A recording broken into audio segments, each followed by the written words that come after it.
Most people think Cinderella is a story about escaping poverty by marrying a prince.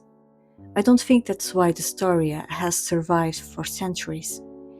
I think Cinderella has endured because it's about something much more universal. What happens when someone spends so long living beneath shame that they begin to forget who they really are? There's a heroine who has the misfortune of losing her mother and seeing her replaced by an evil stepmother and stepsisters. The girl, a highborn damsel, faces the shame of losing her social status and having to live as a servant. Her previous garments are replaced by rags, and she has no means to wash herself after doing the cooking and all the household work. She is covered in ashes, and there she gains a new name. We never learn her real name. Cinderella is her new identity, and the name itself means ashes. However, in the midst of destruction, there's a detail I don't often see noticed. Although the world tried to erase her identity, she didn't lose herself entirely. She still longs to go to the ball, and she accepts help willingly. The fairy godmother, or the tree, depending on the version you read, helps her chase her dream. Cinderella is not a story about a poor girl who gets married to a prince. It's about a girl whose identity was erased, but who still strives for her dreams and a better future.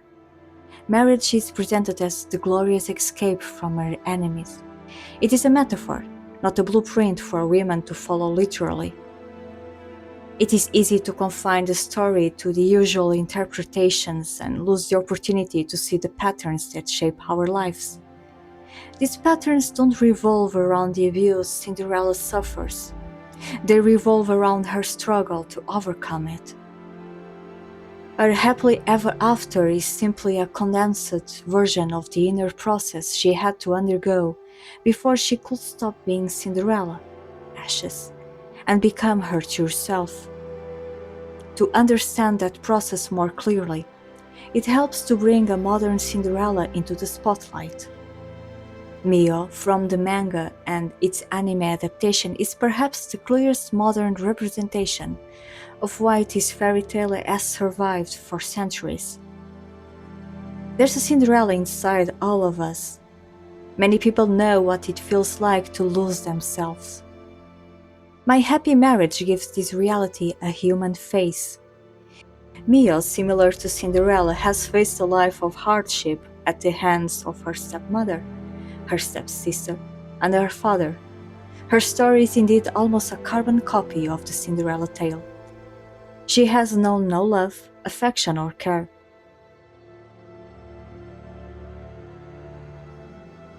At the beginning of the story, she too is covered in ashes. She lost her place in the family and was forced to be their servant. Her identity seems to have been completely erased. Miyo has learned to be complacent, submissive, and to apologize repeatedly in order to survive. When she is sent to the house of her future husband, rumored to be a cruel man, she accepts her fate without protest.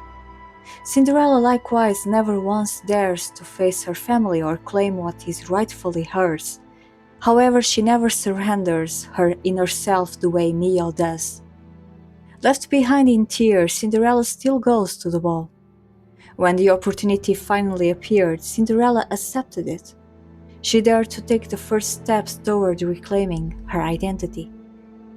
The anime shows how Miyo keeps reacting, as if she were still living with her family. This distinction is important. Most of the time she doesn't act, she reacts. She reads the room and tries to appease everyone in it, making herself small and invisible. Like Miyo, we often find it easier to keep covering ourselves in ashes, denying ourselves a better, happier life.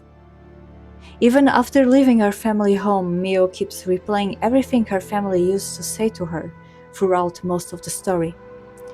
The ghosts of her past still want her buried in ashes, ashamed and small.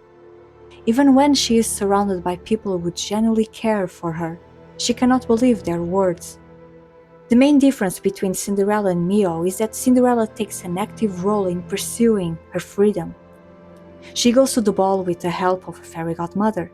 She never declares that she isn't worthy of going or that she is ugly or useless.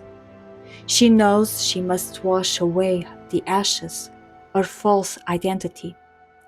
The beautiful dress she wears to the ball doesn't make her a new person. It is an extension of who she really is. It reveals a real identity.